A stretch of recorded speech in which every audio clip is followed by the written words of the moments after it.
We all know how deadly fentanyl is. If you don't, fentanyl is an opioid painkiller that's 50 to 100 times stronger than morphine.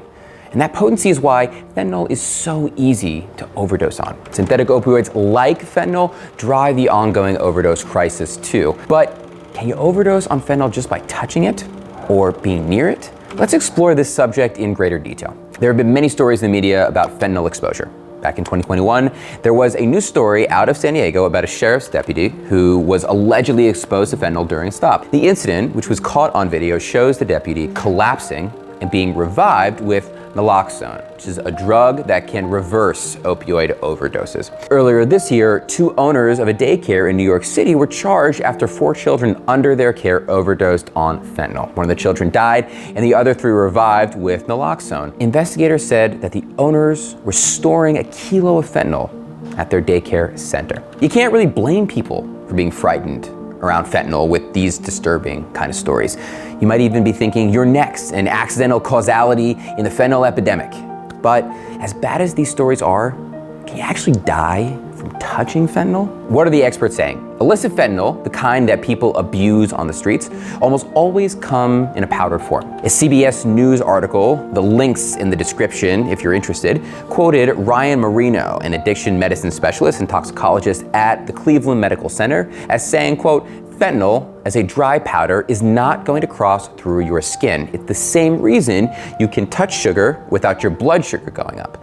Solids don't cross through your skin," end quote. The same article also references a statement issued by the American College of Medical Toxicology that said absorbing fentanyl through the skin was unlikely to cause an overdose. So what about accidentally inhaling it? Well, the same CBS News article says that while you can absorb fentanyl by inhaling it, it's also hard to do it accidentally. Dr. Andrew Stolbach, a toxicologist and emergency medicine technician with Johns Hopkins Hospital in Baltimore, says that fentanyl powder, even if blown into the air quickly, falls back down. Quote, "I always say that if fentanyl was so easily absorbed by other routes, why would people choose to use it by injection? Why don't the dealers and transport people drop dead left and right from breathing and touching it?" However, Stolbach also warns that it's possible to ingest fentanyl via touch if you have fentanyl on your hands and touch your eyes, nose, and mouth, however. Here's the thing. The Edge Treatment Center really doesn't take stands on political or cultural issues. Our only concern is helping people build new lives free from drug addiction, mental health disorders, or both. And that's it. However, there's something more than a little dangerous about inflated claims about fentanyl disorders: stigma. Imagine a friend or a loved one overdoses on fentanyl. You want to help them, but you're afraid to touch them because you're scared you might have a fentanyl overdose yourself from contact.